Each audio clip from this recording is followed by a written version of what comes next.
I lied to everyone for 1 year about how much money I have. This is an throwaway account, probably won't be responding. About 1,5 years ago I wanted to invest my money. So I did the only thing reasonable and learned anything I could about investing. I even made a demo account with fake money to see if I was right in my predictions, but more on that later. At the time I actually was really interested in investing and I had fun researching ways on how I could make my money grow. Fast forward 1/2 a year and investing was the only thing I talked about. I now understand why my friends got annoyed with it and started to ask how much I actually made investing. I told them I didn't make anything right now and I was planning to open a real portfolio with my savings in it soon.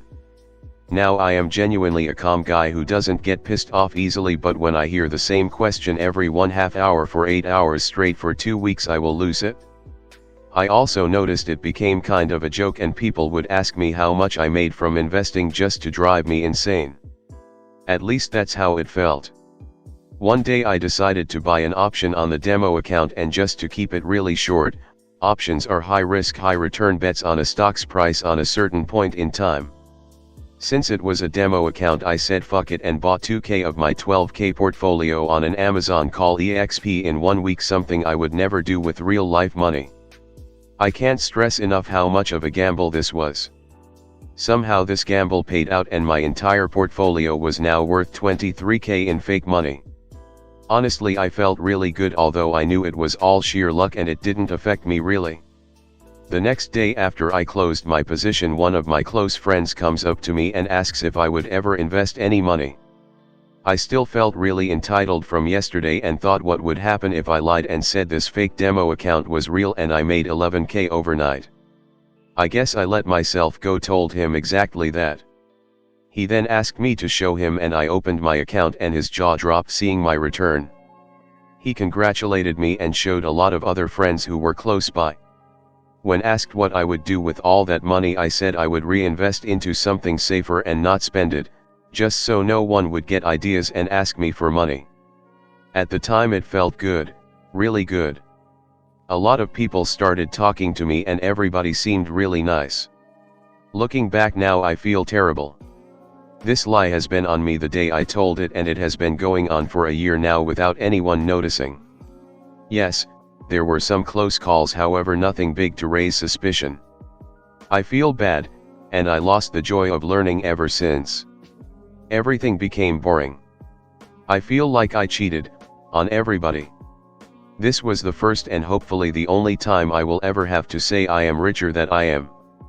I am a fraud and can't trust myself anymore, but with what, I barely do anything these days.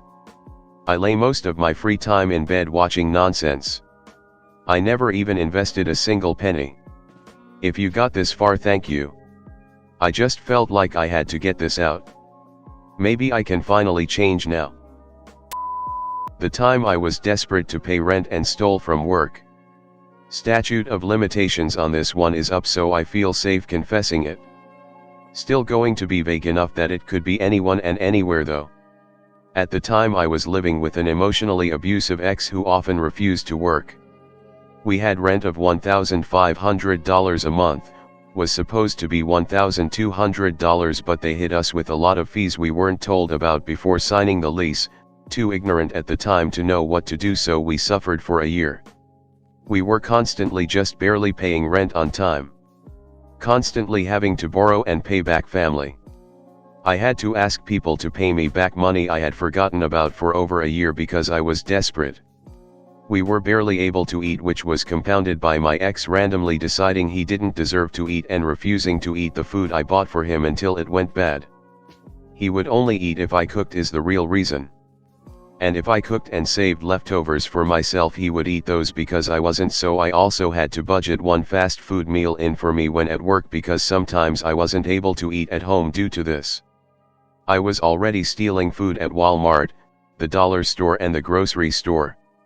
Sometimes being as bold as to put it in my purse when I knew there were no cameras, and other times just using empty purse to hide it and giving plausible deniability I forgot about it if it's pointed out, which meant buying it to avoid suspicion and cutting further into the budget.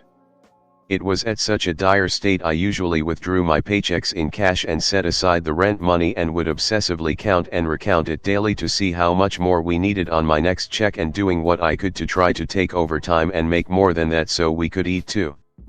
So one month we were desperate. Our rental company wouldn't accept anything less than the 100% full payment or they'd reject your money order. We were $40 short. No one could lend us. We wouldn't get paid again for 2 weeks, which is too late. Every day we were late would also be $50 fine on top of the rent, so if we would be able to get money Friday we would need like $50. How many days until then plus the $40? So one day in an absolute panic I stole $40 from our tip jar at work. I have no idea how I wasn't caught, as I did it in front of the camera.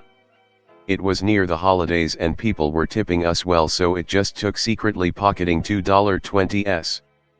But that $40 would have been split for the whole store, so it was a greedy if desperate thing to do. But it got us through that month.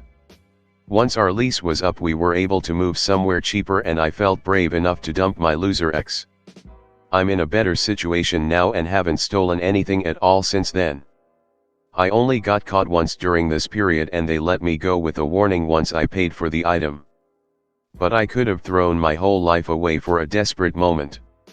Fuck landlords though, especially corporate ones. I stole a check from my job and cashed it at a bank when I was 16. This happened about 20 years ago. I worked at a company that rented out condos to people in a timeshare but had private owners. I went to the back office when no one was there and found the checks that were going to be sent out to the owners. There was a stack of hundreds. I grabbed a few. I can't remember the one I cashed, but it was 2,000 plus, that's a lot in 2004.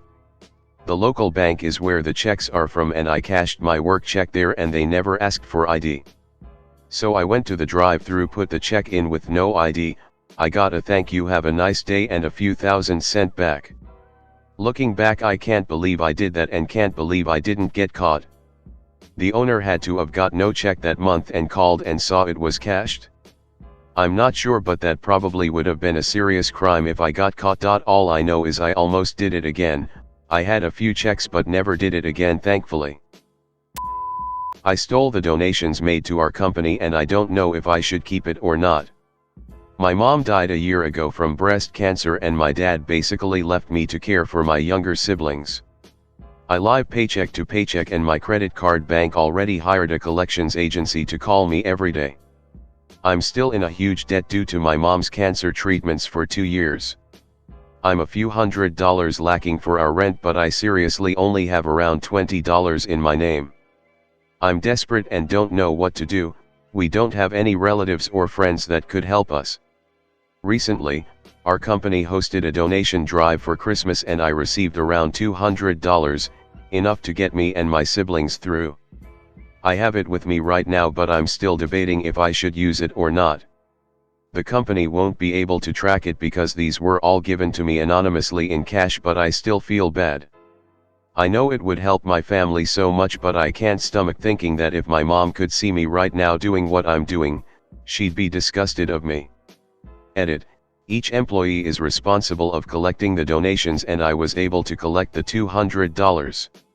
The donation drive was not connected to my current living situation but for Christmas. Update. Thank you, everyone, for talking me out of it. I haven't been myself these past few days, but I'll do my best to hang on for my little family. I'll turn the donations in first thing tomorrow and try to talk to my landlord. You were all so kind to a stranger.